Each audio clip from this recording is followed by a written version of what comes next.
언젠가 새로운 가족이 계셔서 이런저런 이야기를 하다가 어떻게 오시게 됐어요? 그랬더니 군산 유치원 출신이라고. 그래서 군산 유치원이 어디 있었어요? 그랬더니 여기 있었대. 그래서 이제 우리 군산에 우리 교회를 기반으로 해서 있었던 그 유치원이 역사가 오래됐잖아요. 오래된 역사를 가지고 있는데 어렸을 때 다니던 그 유치원을 평생을 잊지를 못하는 거예요. 그래서 이제 연세 드셔가지고 다시 믿음을 갖기 위해서 어느 교회로 갈까 그러다가 성광교회로 온 거예요. 왜냐면 어렸을 때의 그 추억 때문에 그래요. 우리 성광 어린이집 하나님이 다시 한번 이렇게 세워주셔서 그동안에 많은 분들의 애를 쓰셨고, 또 새로운 원장님, 또 우리 귀한 장로님, 교사 한 분 한 분 헌신하셔서 지금은 이제 대기자가 상당히 많이 대기를 해야 들어올 수 있는 명문 어린이집으로 그렇게 여러분들이 기도해 주시고 또 같이 관심을 가져주시고 우리 스태프분들이 헌신을 해서 여기까지 온 줄로 그렇게 믿습니다.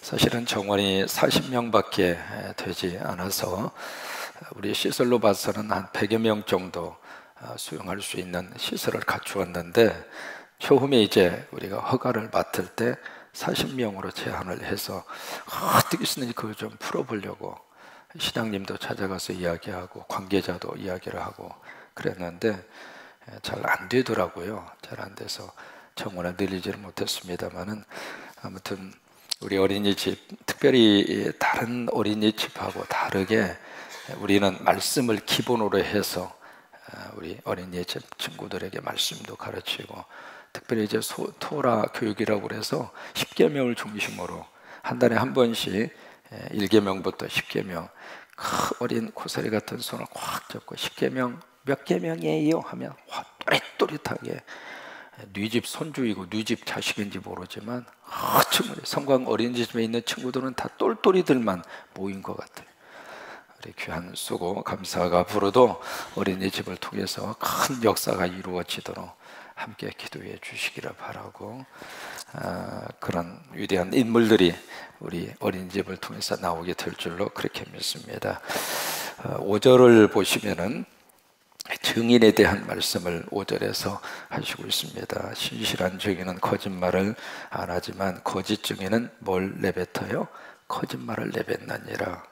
두 종류의 증인을 5절에서 말씀을 하시고 있죠. 신실한 증인, 아주 진실한 증인. 그 증인은 입만 벌리면 진실을 자꾸 이렇게 증언을 하고 증인으로서의 사명을 다하지만, 거짓 증인은 입만 벌리면 거짓말을 내뱉느니라. 근데 25절에 보시면은 다시 한번 말씀을 하시고 있습니다. 25절에 진실한 증인은 사람의 생명을 구원하지만 거짓말을 내뱉는 사람, 그 사람은 거짓 증인을 말을 하고 있는 것이죠. 거짓 증인은 사람을 속이느니라, 그 말씀을 하십니다. 결국 우리는 둘 중 하나예요. 신실한 증인으로 살 것인가. 여러분, 신실한 증인을 가리켜서 어떤 증인이라고 그러냐면 살림꾼 증인입니다. 그 사람이 증인이 있으면, 여러분 증인이라고 하는 것은 사실과 사건에 대해서 진실만을 말하는 사람을 증인이라 그래요. 그리고 그 사람이 하는 내뱉는 말을 증언이라 그렇게 이야기해요. 그러니까 신실한 사람의 증인, 신실한 사람의 증언은 사람을 살린다 그 말이에요. 하나님이 우리에게 요구하시는 것이 하나 있어요. 바로 뭐냐면 사도행전을 보시면 내가 성령을 받으면 권능을 받고, 그러니까 성령과 권능은 같이 가는 거예요. 우리 어린이집의 선생님들이 성령으로 충만하면 성령으로 충만한 역사가 아이들까지 그대로 전달이 되는 거예요. 그러니까 성령을 받으면 우리에게 권능을 받고, 그 권능은 우리 속에서 나오는 것이 아니라 하나님이 주시는 거예요. 이게 하나님이 권능을 주시는데, 그래서 성령과 권능이 같이 가거든요. 성령으로 충만하면 내 안에 하나님의 능력으로 충만한 거예요. 그러니까 성령과 권능이 같이 가는데, 그 권능을 받으면 뭘 하는가? 예루살렘과 유대와 사마리아와 땅끝까지 뭘 하느냐면 증인이 된다 그 말이에요. 그러니까 이 증인은 신실한 증인입니다. 살림꾼 증인입니다. 이 사람이 증인으로 딱 가면 그를 통해서 사람을 살려주는 거예요. 이번에 몽골 단기 선교팀이 출발을 하는데 왜 가는가? 신실한 증인이 되기 위해서 가는 거예요. 가서 이제 벽화도 그리고 그 벽화 그리기 위해서 여기다가 실습을 한 것이 우리 골목에 그 벽화 천사도 그려놓고 저도 조금 했어요. 근데 그게 쉬운 일이 아니더라고요. 거기 이제 물고기도 그리고 거기에 예수님도 있고 아이들도 그려놓고 그런데 이렇게 보니까 그리는 걸 보니까 밑에를 그릴 때 어떤 분이 이렇게 엎드려 가지고 붓으로 그걸 그리더라고. 그렇게 해서 그 작품이 이렇게 나오는 거거든요. 그런 사역을 왜 하는가? 신실한 증인으로서의 사명을 감당하기 위해서 그 일을 하는 거예요. 이게 살리는 증인이에요. 살리는 증인. 누가 24장에 보시면은 누가를 통해서 하나님이 복음서로 쭉 기록을 하시잖아요. 그래서 24장까지 기록을 하신 다음에 그 다음에 49절에서 딱 한마디로 아주 짧은 구절입니다. 49절에 뭐라고 말씀을 하시는가? 너희는 이 모든 일의 증인이니라. 한번 해보실까요? 나는 이 모든 일의, 그 모든 일은 두 가지예요. 예수 그리스도의 십자가와 부활입니다. 그러니까 십자가 부활에 대해서 그 다음에 따라서 한번 해보세요. 증인이니라. 증인이 누군가? 예수 믿는 사람이 신실한 증인이라 그 말이에요. 나를 통해서 십자가의 은혜를 증인을 하고 나 같은 사람께 용서받았다고, 내가 양심의 가책 때문에 너무 힘들었는데 예수 믿고 십자가 그 은혜가 내 속에 들어오면서부터 편하게 잠을 잤고 먹어도 소화가 되고, 왜? 십자가를 증거하는 거예요. 십자가의 증인으로 사는 거예요. 또 하나 부활의 증인이라고 하는 거예요. 죽지 않는 사람 누가 있어요? 다 세상 떠나죠. 근데 갑작스럽게 어떤 사형 선고 같은 그런 진단을 받은 그 속에서도 그래, 세상 떠나지만 나 천국 간다. 마지막 떠나면서 남아있는 가족들에게 울지 마, 난 천국 가는 거야. 세상에서 믿음 생활 잘하다가도 천국에 와. 여러분, 그 증인이 바로 누구냐면 우리들이에요. 이것이 바로 예수 믿는 사람들을 통해서 하나님이 기대하는 바이거든요. 힘든 세상을 살지만은 십자가로 힘을 내고 십자가로 다 풀고 살고, 그리고 어려움 속에서도 부활의 능력으로 위로받으면서 그래, 죽지만 다시 산다. 그 믿음으로 슬픔을 이기고 마음의 상처를 극복하고, 이게 신실한 증인이라 그 말이에요. 그러니까 우리는 예수 믿고 신실한 증인으로 사는 하나님의 사람들. 그러니까 여기 오전에 있는 말씀대로 신실한 증인은 거짓말을 아니하여도, 왜 거짓말할 수가 없죠? 왜? 내가 하는 것이 아니라 내 안에 성령님이 나를 통해서 하시는 거예요. 성령님은 거짓의 영이 아니잖아요. 그러니까 성령님이 나를 통해서 하시는 말씀은 거짓이 나올 수가 없는 거예요. 그래서 진실한 증인, 진실한 증거가 우리 입술을 통해서 증거가 되고, 그 증거를 듣는 사람들도 같이 예수 믿고 은혜를 받고 같이 살아나게 되고. 이런 전라남도 신안군에 있는 한 섬, 정도라고 하는 섬, 이제는 섬이 아니죠. 별명이 천사의 섬이라고 하는 별명이 있잖아요. 근데 거기에 이제 다리를 봐서 이제는 다 내륙으로 다 연결이 됐습니다만은 거기에 전체 주민이 2,200명이 사는데 2,200명 주민 가운데 90%가 예수 믿는 사람이에요. 그 좁은 그 지역에 교회가 11개가 있습니다. 특징적인 것은 그 섬, 지금도 섬이라고 할 수 있겠습니다만은 그 섬에 이렇게 가서 보면 거기는 술집이 없습니다. 또 하나, 깃발을 내거는 무당집이 없습니다. 거기는 그 지역을 아무리 눈 씻고 쳐다보아도 사찰이 없습니다. 사찰이 뭔 줄 아시죠? 그런 게 없어요. 와, 세상에 어떻게, 그러면서 거기에 11개 교회가 있는데 2,200명 주민 가운데 90%가 다 예수 믿고, 주일날이면 그 흔한 식당도 문을 닫았습니다. 주일 성수해야 된다고. 어떻게 돼서 그 지역이 그렇게 바꾸어질 수가 있었을까? 거기에는 한 여성의 증인이 있었다 이 말이에요. 신실한 증인이 바로 그 섬에 있었어요. 그분이 누군지 아시죠? 문중경 전도사님. 이분이 이제 그 앞에 있는 섬에 사시다가 바로 중도 이 섬으로 시집을 딱 갔는데 15살에 시집을 딱 가서 보니까 첫날 밤에 세상에 소박을 맞았어요. 왜냐하면 딱 가서 보니까 이 남자가 이미 다른 여자하고 살림을 차리고 있었던 거예요. 그래가지고 이제 소박을 맞고 그때부터 20년 동안 얼마나 시집살이를 시키는지 말이죠. 남편에게 소박 맞고 집에서 시집살이 당하고, 그래도 그 시절에는 한번 결혼하면 그 집 귀신이 되어라, 그 생각 때문에 추천할 생각도 못하고, 그러다가 견디다 못해서 나 이 세상 이 목숨 끊으리라, 바닷속에 뛰어 들어가서 죽으려고.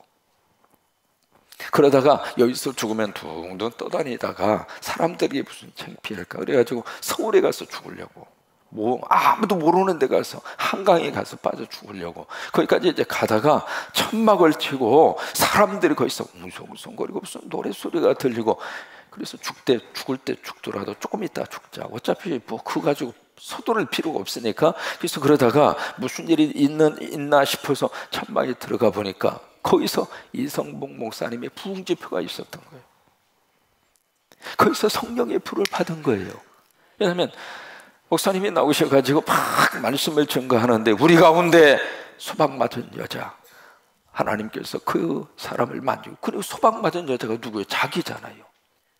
어떻게 저 양반이 나를 알고 이렇게 이야기를 하실까? 그러다가 이제 성령을 받고 거기서 하나님의 은혜를 체험하고 거기서 하나님의 신실한 증인이 된 거예요. 성경학교 가서 성경학교 그걸 배우고 내가 고향 사람들 전도하리라, 고향으로 다시 와서 거기서 이제 그냥 거기 섬들을 다니면서 나룻배를 타고 이 섬으로 가고 저 섬으로 가면서 복음을 그렇게 전하는데, 그때 당시에 무슨 뭐 거래가, 사람의 왕래가 그렇게 흔하지 않았던 시절이잖아요. 그러니까 이쪽 동네에서 뭘 부탁하면 이쪽 동네로 가서 전달해주고, 뭐 좀 사달라고 그러면 이 동네 가서 갔다가 사다 주고, 그런 식으로 하면서 그 섬을 쭉 다니는데 1년에 고무신 9커레가 달아질 정도로 그렇게 다니면서 복음을 전하고 또 복음을 전하고 복음을 전하고 신실한 증인의 역할을 한 거죠.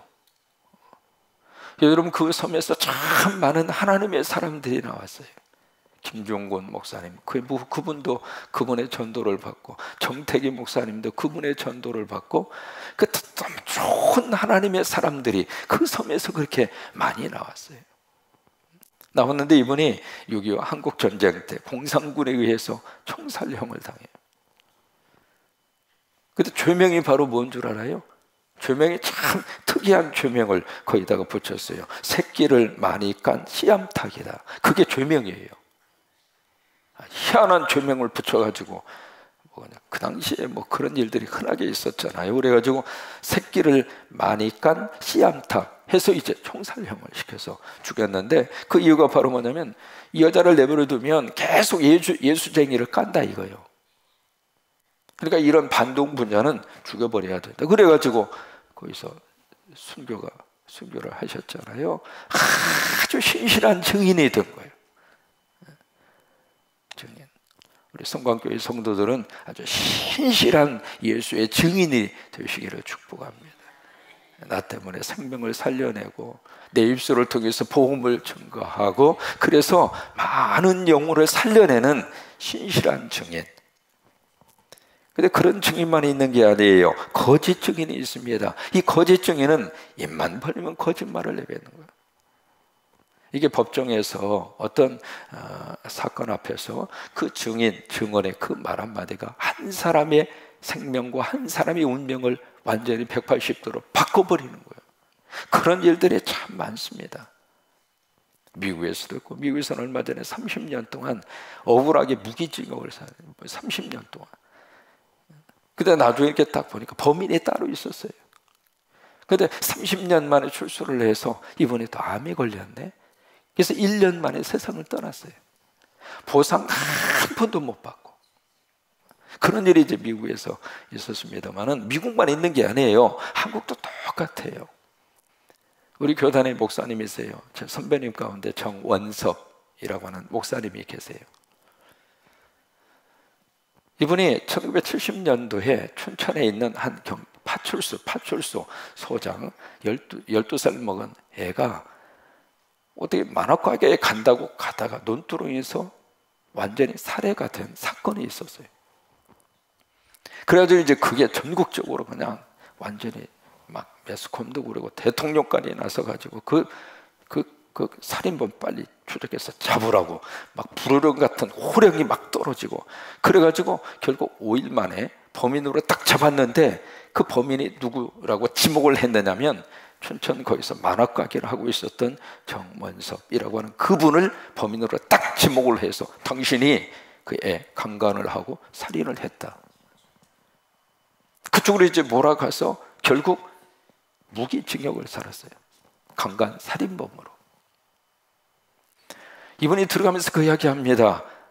하나님이 알고 있습니다. 딱 그 말 한마디. 그래도 이제 전혀 그게 이제 법정에서 전혀 그것이 고려가 되지 않고 여러 가지 많은 이런 의심점이 있음에도 불구하고 딱 한 사람을 지목을 해서 이 사람이 범인이다. 그쪽으로 이제 모든 증인들이 나서고 막 증거를 대고 그런 식으로 막 알리바리를 형성하고 결국에 가서는 그렇게 해서 감옥에 갇혔는데 너무 억울하니까 분통이 터지니까 죽으려고 수없이 많이 막. 근데 이분이 죽지 못했던 이유가 딱 하나 있었어요. 광주 교도소에 수감이 되어져 있었는데 거기까지 누가 면회로 왔느냐면 김재준 목사님, 이우정 교수님, 다 우리 기장이 기래상 같은 어르신이잖아요. 그 목사님이, 김재준 목사님이 거기까지 와서 원서봐, 너 죽지 말아라. 그러면서 하는 말이, 너 생각해봐. 요셉이 감옥에서 억울하다고 죽었냐? 욥이 그냥 억울하고 분통 터지는 고난 속에서 스스로 자살했니? 안 그랬잖아. 그 속에서 견디고 이겨냈잖아요. 네가 만약 여기서 죽어버리면은, 네라는 말을 표현을 써서 미안합니다만은 그때 그랬어요. 네가 만약 네가 죽어버리면은 거짓으로 이것을 조서를 꾸미고 너에게 죄를 뒤집어 쓴 그 사람들이 의가 되는 거야. 그래서는 안 되잖아. 끝까지 살아서 하나님의 살아계심을 그들에게 보여주고 그들도 회개하여 하나님의 사람이 될 수 있도록 해야 되잖아. 그 스승의 말이 가슴속에 박혀가지고 자살을 안 한 거예요. 그래서 억울하게 감옥을 15년 6개월 동안 감옥살이를 합니다. 그래서 이분이 이제 출소를 해서 나왔어요. 나와서 남원에 있는 교회를 개척을 해서 거기서 목회를 하면서 이 누명은 벗어야 되겠다. 이 사건은 끝난 사건이 아니다. 결국에 가서 36년 만입니다. 그 사건의 그 저기를 받은 지 36년 만에 다시 그 사건을 다시 조사를 하고 다시 해보니까 이게 범인이 아니에요. 그래서 그 정원섭 목사님이 36년 만에 우리 한신대 채플실에 와가지고 그동안에 있었던 걸 쭉 이야기하는 거예요. 이게 지금 세상은 그래요. 이 거짓된 이 증인들, 거짓된 그런 증인들의 입에서 나오는 그 말 때문에 한 사람의 생명이, 한 가정이, 한 인생이 완전히 바뀌어지더라 그 말이에요. 그런 속에서 우리가 살아가고 있습니다. 그런 속에서 우리 예수 믿는 사람은 어쨌든 간에 신실한 증인으로, 복음의 증인으로, 성령의 증인으로 그렇게 오늘 하루도 그렇게 살아갈 수 있도록 하나님 나를 꼭 도와주시고 성령님이 나와 함께 하시고 성령의 거룩한 역사가 우리 안에 충만하게 하여 주시옵소서. 그런 하루가 될 수 있게 되기를 주의 이름으로 축원합니다.